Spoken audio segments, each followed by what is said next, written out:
So now my great pleasure to welcome to the podium platform two dear friends of the RJC. One is one of our own, Congressman Zeldin, and Congressman Mike Waltz. Lee represents New York's 1st District. He's co-chair of the Republican Israel Caucus, leader on foreign affairs and financial services.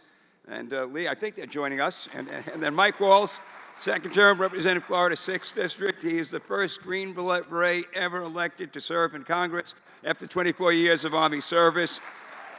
Middle East, combat tours, Afghanistan, Middle East, Africa, won 4 Bronze Stars, 2 with Valor. So pleased to have you up here, gentlemen.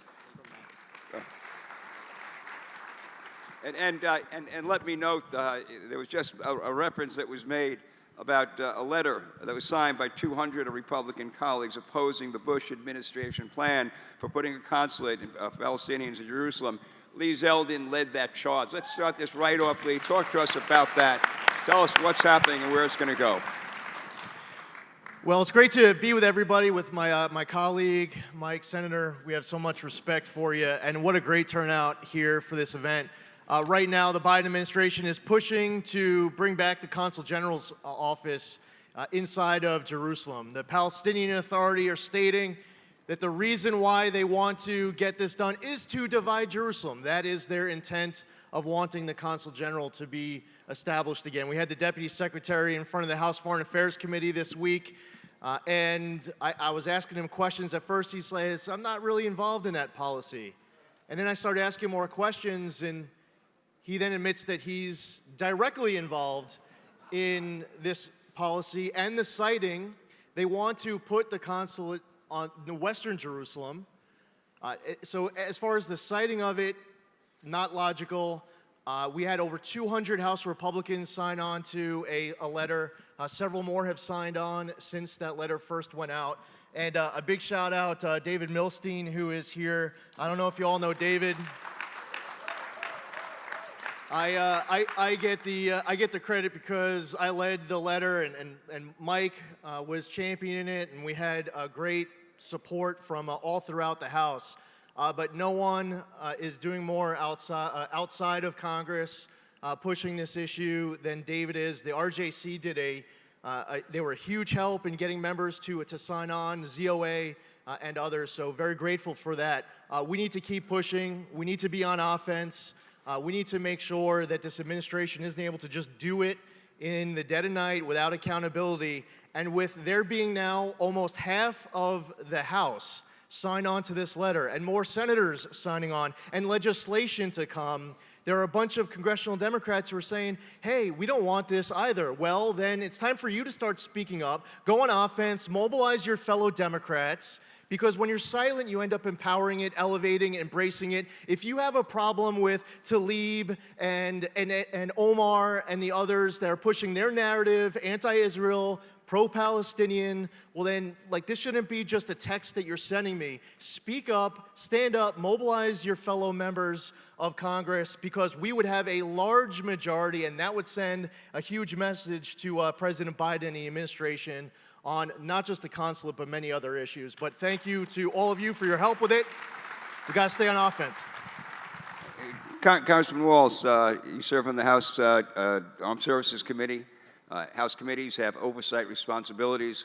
Kind of tough to get much oversight of this administration with the control that Dems have right now. But in November, 2 years, Republicans are going to be in the majority in the House. You're going to be in the majority in the House. Talk to us about House Oversight Committee and how that's going to change under the Republican leadership. How long do we have? So we have a lot to get to the bottom of. But so great to be with you, Mike Waltz, Green Beret by background. I think we've confirmed I'm the only member of Congress still jumping out of airplanes. I jumped out of airplanes. Still going. No, but serving with this Lee also in the still reserves. Does it. Yeah. Normandy D-Day on the 70th anniversary. Yeah, so I was able to jump on the 75th anniversary of D-Day over St. Mary Glees to honor those who came before us, and we did it with a 92-year-old paratrooper who hadn't jumped since 1944. It was hooting and hollering all the way down to the ground. I feel really bad for not jumping that day. But this is exactly why we need more veterans in Congress. We've gone from 80% of the House and the Senate, both sides of the aisle, were vets in the 70s. You know what the statistic is today? It's 16%. And I'm convinced that record low amount of veterans explains a lot of the record amount of dysfunction, because I think Lee would agree, the few Democrats we feel like we can work with have served. And you notice folks like in the squad don't have a clue, and certainly haven't served. If you're willing to die for that flag, then you kind of know what it means, and you're willing to roll up your sleeves, move the ball forward, and get things done for your country. But in terms of oversight, let me tell you something. I've done multiple tours in Afghanistan.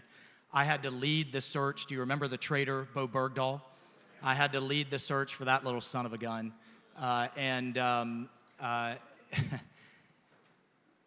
What this administration just did in this debacle that was Afghanistan, in this disaster that has left us less safe, has left Americans behind. We just helped an 80-year-old diabetic couple get across the border just last week. There are still thousands there. The administration is flat out lying. And now you have a Taliban caliphate that has an international airport, has $80 billion in weapons, has the Pakistanis behind them.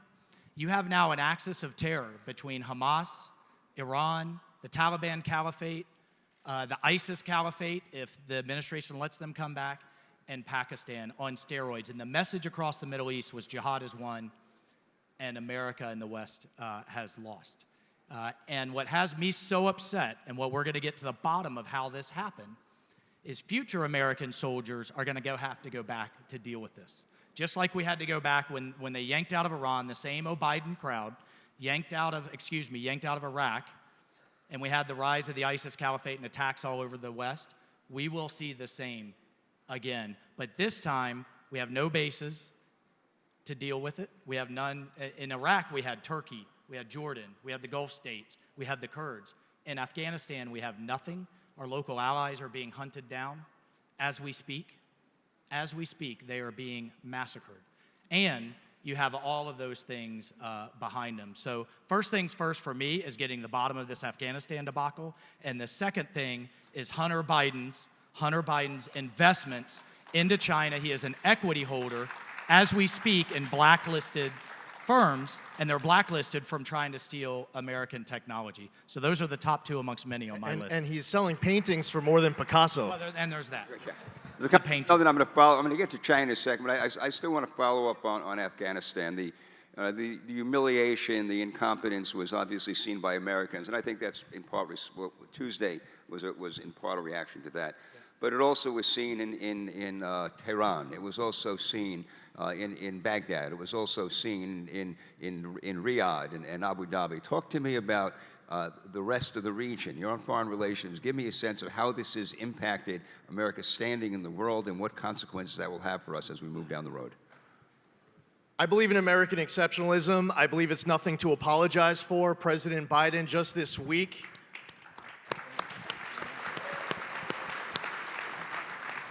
President Biden just this week was apologizing on the world stage. He actually is saying that he is sorry.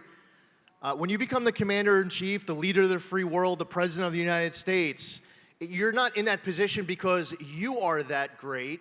You are the leader of the greatest country in the history of the world because of service members, veterans, diplomats, first responders who came before you across decades and generations who sacrificed everything to protect and defend the greatest country in the history of the world. And I believe proudly that we live in the greatest country in the history of the world. And when you're showing weakness to one country, the other countries are watching you do it. There's no coincidence that as the Afghanistan was going on, we're now reading a Reuters story about North Korea starting a reactor or Iran starting to ramp up their uranium enrichment. These other countries all realized they could go further, and that we have a weak underbelly right now, a vulnerability with a president and an administration that lacks the courage, the fortitude, the backbone to stand up to it. So they will try to fill the vacuum with these are the bad guys looking to press forward. I believe that we need to confront adversaries with strength, not weakness. When we're tested, we can't be silent, not because we want war, but because we want to prevent it. We have multiple instruments of national power. It's not just the military option, but you keep the military option on the table, not because you want to use it, but because you don't want to have to use it. It's policies of people like President Biden that leaves a country like ours having to use the military option one day. It's President Obama saying that ISIS is the JV squad. Way you pull off that withdrawal. Now, the way they're pulling off the withdrawal in Afghanistan. So these other adversaries are deciding to press forward, and groups like Hamas and Al-Qaeda and the Taliban and others, they're all seeking to advance, knowing that we don't have the wherewithal to deal with it. Now, you all deserve competency in government. There's something that's worse than incompetency, is when the people in government know exactly what they are doing to destroy a country or an aspect of our nation, and they do it anyway. Afghanistan was incompetence. They did not know what they were doing. That was incompetence. The southern border, that's not incompetence. They know exactly what they're doing with the southern border, and they're doing it anyway. But President Biden has this shadow cabinet with him. He has Ron Klain and Susan Rice, Anthony Blinken, who's also the Secretary of State in the actual cabinet. But he has a small cabal of people who help him make final decisions.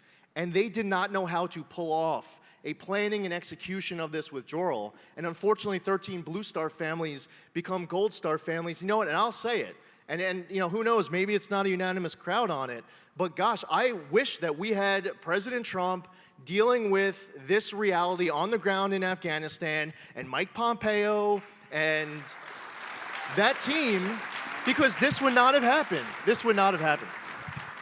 So let's switch gears to China, as President Trump. China. Can we let's talk there? Flexing their muscle in the South China Seas. They've got their Silk Belt Road initiative. They're in Latin America. They're all over the world, and flexing their muscle and their economic muscle. Congressman Waltz, talk to us a little bit about from the armed services perspective. How you view China, or as President Biden said, "Come on, man, they're not a problem. We don't have to worry about them." Talk to us about whether we have to worry about China. I want everyone to hear me very clearly on this. I mean, we had a great conversation about Iran, and we'll have to deal with that. In this administration making it worse, we will continue to have to deal with global terrorism that absolutely intends to attack us again, this administration making it worse. The Chinese Communist Party, in my view, is the greatest threat this nation has ever faced in its history, ever. And we need to wake up in this country to what's going on. Their Navy is now larger than the United States Navy. They are building ships at a rate of 5 to 1. The average age of their ships is 11 years. The average age of ours is 21. They're launching more into space than the rest of the world combined, including the United States. They just put up the first phase of their own space station, which they are going to militarize. They are putting a manned station on the moon. And we just saw the hypersonic missile that they launched that we can't defend against. That is a first strike nuclear weapon, and they stole it. It's the culmination of 20 years of stealing it. Here's the thing where we need to truly wake up. And I have a call to action to all of you, because I'm in the Armed Services Committee fighting and scraping with the Democrats to get the focus on the defense budget that we need to defend ourselves against this threat that openly talks about replacing the American dream with the China dream in the next decade. We're funding it. It's your money that is funding this military buildup. Between our trade deficit, between Wall Street, between the COVID stimulus, think of the irony that we are borrowing trillions of dollars from China to deal with the virus that they released on the world. And where is it going? Right through Walmart and Amazon and all kinds of other places, right back to China. And so, when you hear folks like Larry Fink at BlackRock telling his investors to triple their investment, when you see Coca-Cola, who wants to boycott Georgia, but then turn a blind eye hypocritically to what's going to modern day slavery, real slavery in Western China. When you hear the Squad, which, by the way, folks, I've renamed the Squad the Hamas Caucus, or the Jihad Squad, whichever you want. Enough is enough. Call it out for what it is. But when you hear them talking about the Green New Deal, 80% of solar panels are built where? Not just in China, in Western China, through slave labor, through Muslim slave labor with the Uyghurs.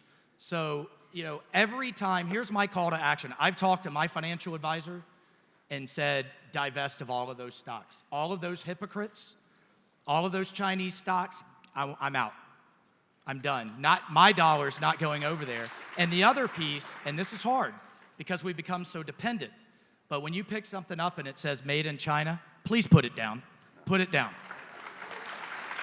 Because future soldiers and sailors and Marines are going to be fighting their military equipment that we bought. And that's, sitting on Armed Services Committee, hugely, hugely frustrating to me. But it's something that we have an obligation. Those of us like Lee and I and others, Mike Pompeo, President Trump and others that see this threat for what it is, but see how they are taking advantage of stealing our technology and using our money and raising capital, we have to speak out on it. And I call on all of you to speak out on it because they're coming after us. And it's no joke. I don't know that we win the next conflict. They don't even want it to go to a conflict. They're planning on us just bankrupting ourselves before we even get there. Congressman Zeldin, same question from a foreign relations perspective, and by the way, just from an average American citizen perspective. China. Well, I agree with a lot what Mike said, and I don't want to repeat anything he said. There's a lot of important input there. I thought it was great. I don't know how many of you followed the story in the last couple weeks with Enes Kanter, who is a center for the Boston Celtics. It's my new favorite player. The NBA has had a China problem for a while. And Enes made a decision that he was going to take on this free Tibet cause and put the slogans on his sneakers. If the NBA wants to open up you putting slogans on your uniform or on your sneakers, Enes says, well, I could think of some causes. This is somebody who comes from a situation in Turkey where Erdogan will arrest people. If you post on social media, hey, vote for Enes Kanter for the All-Star game, he's locked up people for posting that on social media. Enes couldn't even fly when he was with the New York Knicks. He couldn't fly to London for the game against the Washington Wizards because he feared that when the plane landed that there was going to be an Interpol notice that was going to come out and that he was going to get arrested, so he didn't make the trip. The NBA was saying to go. The Knicks were saying to go. Don't worry about it. You'll be fine. And then sure enough, he was, while the team plane was in the air and he chose to spend it on Capitol Hill, sure enough, an Interpol notice comes out, and there was a question as to whether or not Enes would have gotten arrested when that plane landed. There are so many individual stories throughout this country of people and around the world of people who are courageously speaking up to call this stuff out. And the only thing that I would add, earlier I talked about different instruments of national power and the M option. One of the other instruments is the information instrument. I mean, you have the principle's DIME, diplomacy, information, military, economics. The information piece of this, there's a whole lot of people who want to get the word out the rest of the story. And I think our country can help bring some tools to bear to assist with this cause. But it's night and day from this administration and the last, where the Chinese government wasn't able to figure out Donald Trump. They weren't sure of him, but they respected him. And you know what happens when you respect the President of the United States? They respect the United States. And right now, they don't respect President Biden, which means they don't respect any of us, and they'll continue to press forward. And that means that, in the South China Sea, with regards to patent IP infringement, with currency and in the digital space, on the cyber front and their offensive capabilities, we are on defense and getting rolled on all fronts. We could debate, where we are right now. I would say that, the Chinese Communist Party poses the greatest threat that is out there around the entire world. We've had some pretty significant threats in the past, and there could be a debate as to which one's been the greatest at times. But right now, hands down, I agree with Mike, and I believe that we have a government that is not equipped to deal with it. And I also think they're compromised, totally compromised. The Biden administration, the Biden family, they have made money off of this. I believe this is something that should be further along in investigating, and I don't see how they've been able to do this without prosecutions. Could I just add one piece to that? And Lee is absolutely right on the information piece.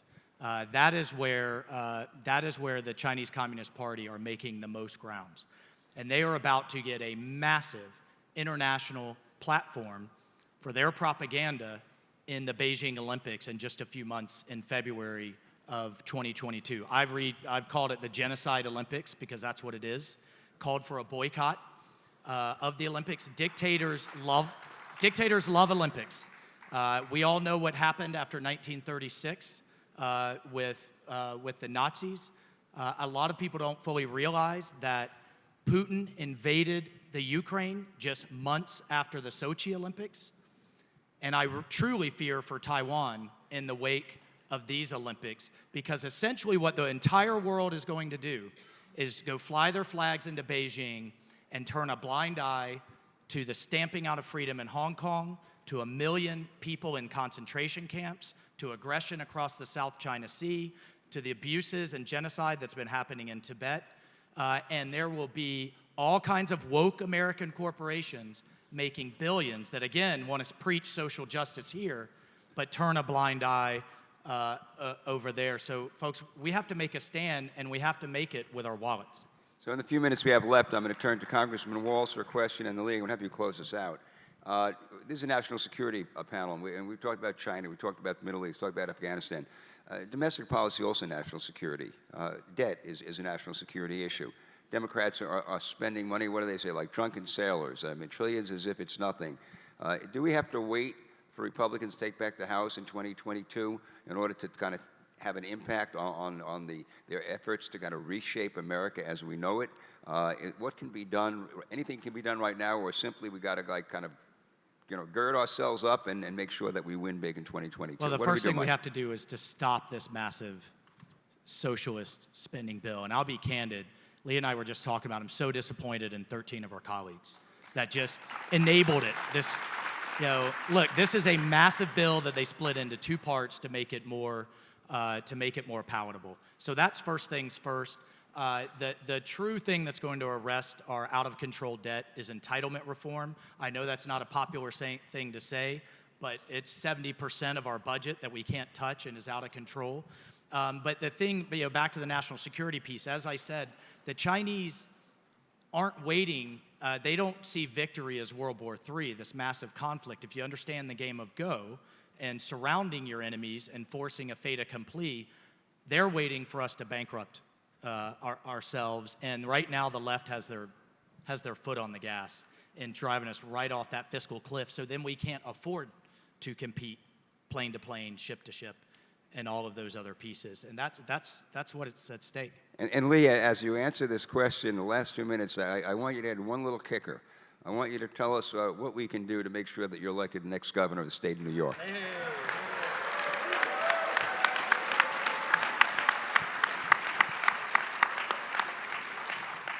I believe that November 8, 2022 is going to be an election where 40 years from now, they are going to be talking about the history that was made. We saw it this last Tuesday in Virginia and New Jersey and all parts of New York and elsewhere. All sorts of seats flipping from blue to red. There was the truck driver who took out the Senate president in Jersey, with a $153 budget. Half of it was Dunkin' Donuts, and the other half was printing out paper flyers. We are going to be winning seats all across the country on the federal level. I serve on two committees, Financial Services and Foreign Affairs. The chair of Financial Services is Maxine Waters. I'm on the committee with AOC and Tlaib and Presley and Omar. I'm on Omar on Foreign Affairs. I want all of us to do everything in our power, no matter what corner of America you are from, to help ensure that we are taking the gavels out of the hands of Pelosi and Schiff and Nadler and Waters, and that we are flipping the House of Representatives from Democrat to Republican. We need to dig deep We need to do everything in your power. I'm from New York, and Chuck Schumer's from New York, but sorry, Chuck, you can't be the majority leader anymore. We have to flip the United States Senate from Democrat to Republican as well. We need a balance of power in Washington. And in New York, we have 62 counties. No counties too large or too small in this effort. We flipped a lot on Long Island and Nassau, Suffolk, some city council seats in the city, in Westchester, and elsewhere. We have to dig deep, take nothing for granted, be all in. Everything is at stake. Losing is not an option for any of us. In New York, if we do what we need to do, instead of Republicans on their heels and losing, in states like Georgia, instead, in 22, we find Democrats on their heels and losing in places like New York. 27 years ago, history was made when New York elected a Republican governor. 40 years from now, they will be talking about 22 because we are again going to elect a Republican as governor of the state of New York, and I'd be grateful for all of your help to do it. I look forward to celebrating with you after it. So Lee's going to be the next governor of New York. That means he's going to leave me in the House. Please, please help us fire Nancy Pelosi. Please. Send her back to California. Let's give back a to big her ice round of cream. applause. Congressman Waltz, Congressman Zeldin.